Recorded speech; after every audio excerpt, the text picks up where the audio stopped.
Ignacio, bienvenido al 8º Festival Internacional de Cine de las Alturas. Te digo bienvenido, pero bueno, vos de Argentina sabés mucho. Digo, ¿cómo es volver al país primero? Bueno, un poquito. Tuve el privilegio de crecer en Buenos Aires. Yo nací en Bolivia, viví hasta los 4 años en Bolivia. Con mi familia nos vinimos acá, a la Argentina. Viví hasta mis 10 años en Buenos Aires. Y de ahí me fui a Venezuela y bueno, soy en muchos sentidos más venezolano que la arepa, ¿no? En muchos aspectos, sobre todo culturalmente. Pero sí crecí y me marcó evidentemente en mi infancia el haber crecido aquí en la Argentina. He tenido la posibilidad de volver varias veces, estaba sacando la cuenta. Después de que me fui siendo niño, he vuelto en diferentes momentos, diferentes circunstancias, 6 veces. Unas por teatro, otras por cine. Entonces, bueno, tengo un nexo muy cercano con la música, con la literatura, con el fútbol, que se me arrojó en los tuétanos desde chiquito. Y lo sigo. Entonces, bueno, tengo una conexión con la cultura argentina importante y de la que me siento orgulloso también, ¿no? Y de la que en muchos casos también la dejo colar en la creación. Claro que sí. Entonces, creo que por ejemplo, mi humor es un humor más del sur que del Caribe. Ajá. Por ejemplo, ¿no? El humor del Caribe es como un poquito más abierto y el humor el argentino es como un poco más negro, ¿no? Entonces, eso te debe costar amistades o gente que por ahí no entiende el humor, digo. Pasa, sí pasa. Pero el venezolano sí es una persona que tiene el humor a flor de piel permanentemente. No sé si lo han notado, pero claro es algo sí. Que es muy Caribe también, ¿no? Sí. Tiene que ver con la geografía. En Caracas tenemos el mismo clima todo el año. Y es un clima de verano pasable, de verano soportable. Tenemos como todo el año un promedio de entre 25 y 32 grados. Bien. Sin humedad, aparte. Entonces, hermoso. Es un clima ideal. Es una suerte de paraíso en el sentido climático. Bueno, venís al festival con una película muy especial, que justamente el título es especial. Pero antes de hablar de la película, vos además de dirigir, te dedicás al teatro. ¿Cuándo supiste que la cultura era algo a lo que vos te ibas a dedicar profesionalmente? No lo sé. Yo tuve ciertas cosas que me marcaron en la vida. Yo llegué a Venezuela a mis 10 años y para mí fue muy impactante el cambio cultural. En esa época todavía más, ¿no? Porque ¿no? De hecho se conocía muy poco de Venezuela estando aquí. Claro. Mis compañeros no sabían muy bien geográficamente inclusive dónde quedaban. Y idiosincráticamente es muy distinto, muy distinto. Y a mí me impactó ese cambio en principio. Yo llegué allá a 5º grado y en 6º grado tuve la posibilidad de conocer a un profesor que me cambió la vida. Una persona muy bien de particular. Película eso, ¿no? También cuando uno conoce un profesor que... Y aparte de esas cosas que se dan de manera, entre comillas, azarosa. Porque mis padres estaban buscando que yo tuviera cupo en las mañanas, allá los colegios son o mañana o tarde, y no consiguieron cupo en la mañana y caí en un cupo en la tarde con un profesor muy particular, una persona que en ese momento estaba estudiando su 3ª carrera universitaria.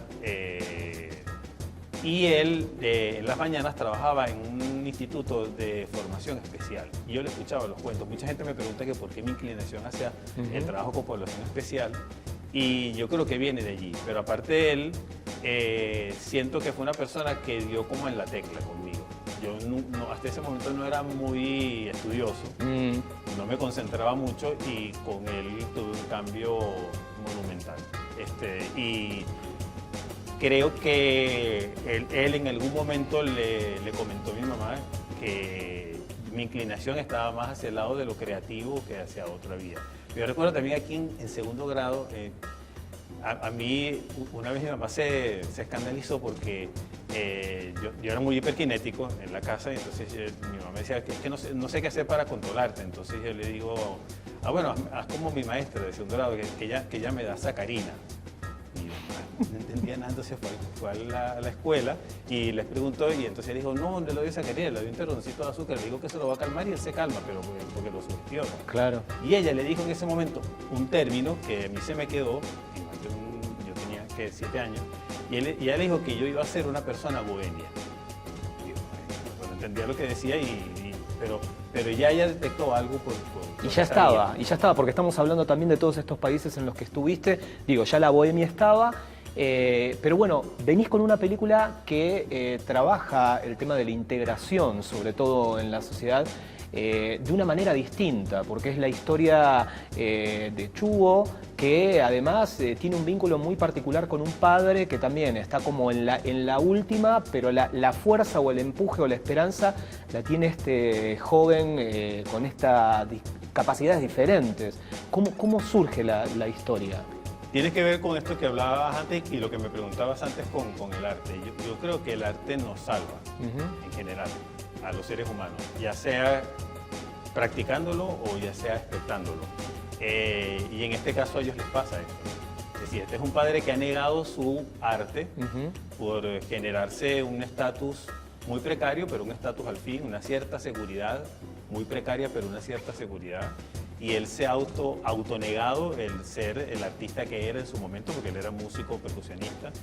Y Chugo lo que tiene es un ímpetu por manifestarse y expresarse a través del arte. Las personas especiales, sobre todo las personas con síndrome de Down, que son con los que yo más he trabajado, ellos, cuando haces integración, como pasa en la película, que hay una integración laboral, tienen un tope, ¿no? Es decir, los que ellos pueden trabajar dentro de una empresa, el funcionamiento de una empresa son asistentes de oficina, no tareas menores, digamos. Desde el punto de vista deportivo, ellos sí tienen un espacio de resguardo que son las Olimpiadas Internacionales, que son, ellos a nivel tanto local como internacional, pero compiten entre ellos, ahí no se da integración. En el arte ellos tumban las barreras, ellos las dejan de lado. En la actuación, en la expresión plástica, como pasa en la película, donde eso está contado, y eso yo lo he vivido y yo lo he visto. Pero también yo creo que el arte, el espacio de la creatividad, es para mí el espacio de la libertad por excelencia. Y el espacio también de la aceptación por excelencia. Entonces, este joven intenta no solo expresarse, sino sobre todo conquistar el amor de su papá. De un padre que está, digamos, bajo una depresión que lo tiene, ¿no? Con unos ideales a los que él nunca pudo llegar, como vos decías, estar como en una zona de confort, pero que es una zona en realidad que no tiene confort para absolutamente ninguno de los dos. Pero él, o sea, lo empuja y lo saca. No vamos a contar mucho porque la idea es que vayan a ver la película, ¿no? Pero me parece que lo interesante y lo más positivo que tiene la película es eso, ¿no? Es que cuando de verdad eres impactado por la luz de una persona con síndrome de Down, tu vida cambia. Eso me pasó a mí, o sea, esa es la experiencia. Y yo lo que quisiera hacer es un replicante de eso. Yo quisiera ser un multiplicador de eso. Yo quisiera que el resto de la gente también lo vea. Porque de entrada suele suceder que le colocamos nosotros los límites a ellos. Claro. Y no los creemos capaces de muchas cosas. Una de las satisfacciones más grandes que a mí me da la película es que Graver Rengifo, que es el actor que hace de Chugo, expresa sus dotes con total luminosidad. Y mucha gente no creen que ellos son capaces de ello, ¿no? Yo estuve en Buenos Aires justo antes de la pandemia, en el 2019, en Ventana Sur, con este proyecto. Con el proyecto. La película estaba en terminación, estábamos buscando distribución internacional y yo había hecho contacto con una productora, Fernanda del Nido, una productora argentina, con la que yo he hecho un laboratorio hace muchos años en un festival en Venezuela, en Margarita. Y ella, cuando leyó el guión la primera vez, ella me dice que cuando va a los laboratorios, ella cuando lee los guiones trata de no intimidarse con nada, entonces lee el guión sin ningún tipo de conocimiento previo. Pero cuando ella me dice, yo leí las 10 primeras páginas y dije, ¿quién va a hacer esto? Porque digo, está poniendo a este muchacho, a este chico a hacer todas estas cosas, tiene que saber lo que está haciendo, ¿no? Entonces, claro, ahí buscó cuál era mi prontuario, cuál era mi pasado, y vio que yo tengo tiempo trabajando con ellos, entonces los conozco. Y como los conozco, y ellos tienen una manera un poco diferente de ver algunas cosas, lo que trato es ser como un intérprete de ellos y tratar de establecer nexos, conexiones, en la medida en que lo que sucede pasa como con lo que uno desconoce. Uno le teme a lo que desconoce e inclusive en algunos casos hasta lo niega. Eso es lo que aparentemente le pasa a ese papá, ¿no? Claro, claro. Pero también le pasa a la sociedad. Claro. Es lo que le pasa a la sociedad con las personas que son diferentes y que son minoría. Y en la medida en que te permites conocerlos, muy posiblemente va a cambiar tu manera de ver las cosas y va a mejorar tu manera de ver las cosas, va a enriquecer tu manera de ver las cosas. Eso me pasó a mí y eso me encantaría que le pase a los espectadores. Seguramente les va a pasar. Y hay algo interesante que tiene la película, que pocas veces, o sea, cuando se trabaja, ¿no?, con personas con capacidades diferentes o distintas y demás, que no se toca el tema de la sexualidad. Y la película no esquiva, digo, y es algo clave y vital para todos nosotros, pero particularmente para el protagonista, que empieza a descubrir su amor por esa profesora, pero bueno, nada, también tiene necesidades. O sea, era algo que vos sabías que ibas a incluir en la película, ya que estabas hablando de un joven en pleno proceso de transformación, de ingreso al mundo adulto. Claro, es decir, el traslado de la niñez a la adultez nos es común a todos y todos tenemos necesidades, manifestaciones, expresiones. Entonces, claro, se habla muy poco de esas necesidades desde el punto de vista sexual y del erotismo, de cómo lo puede manejar una persona que tiene unas condiciones distintas, distintas a la mayoría. Pero eso también pasa con los padres. La película también quisiera que fuese un reto para los propios padres, porque los padres también a veces los limitan, no solamente los limita la sociedad, sino muchas veces también los limitan los padres.